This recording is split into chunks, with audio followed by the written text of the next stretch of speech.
In the ancient land of Canaan, there stood a city known as Jericho, renowned for its towering, impenetrable walls. These walls had stood for centuries, protecting the people of Jericho from any would-be invaders. The city was strong and proud, and its people felt secure within its mighty defenses. However, far beyond the city's walls, a great and powerful army was on the move.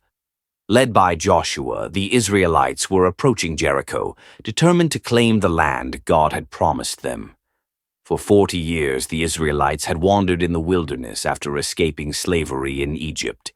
Now they had finally reached the land of Canaan, and Jericho stood in their way as their first challenge.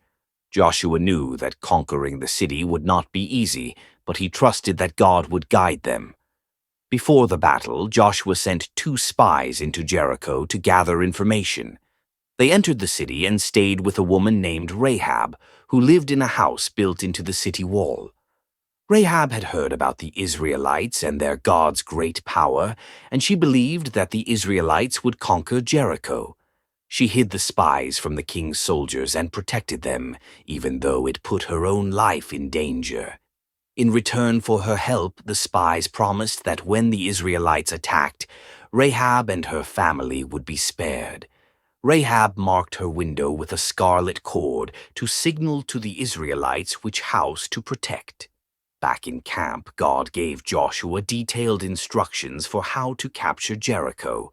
He told Joshua that the Israelites would not conquer the city by force, but through obedience to his plan.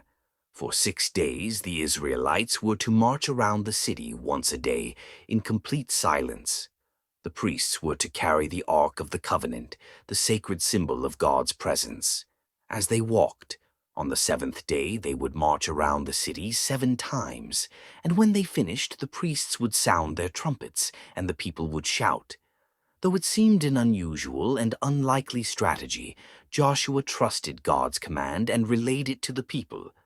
They followed his instructions exactly, walking around the city once a day for 6 days without saying a word, the sound of the trumpets filling the air each time. On the 7th day, they marched around Jericho 7 times. As the final trumpet sounded, the people let out a loud, unified shout. In that moment, something miraculous happened. The walls of Jericho, which had seemed so strong and unshakable, began to tremble. The ground shook, and then, with a mighty crash, the walls collapsed, falling to the ground.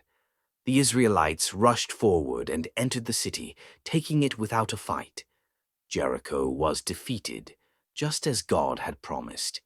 The Israelites destroyed everything in the city, but they spared Rahab and her family, keeping their promise to her. Rahab and her household were brought into the Israelite community, and her faith in God was rewarded. The fall of Jericho was a powerful reminder to the Israelites that their victories were not won by their own strength, but by their obedience to God's will. It showed them that with God's guidance, no obstacle was too great to overcome.